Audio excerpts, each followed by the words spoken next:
A apneia do sono é uma condição em que a respiração do bebê é interrompida durante o sono. Isso pode acontecer quando a garganta do bebê é estreita ou bloqueada, ou quando o cérebro não envia sinais suficientes para os músculos respiratórios. A apneia do sono é mais comum em bebês prematuros e bebês com peso baixo ao nascer.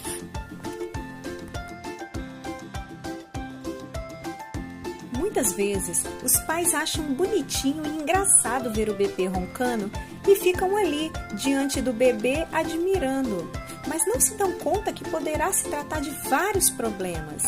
Existem várias causas que desencadeiam a apneia relacionada ao ronco.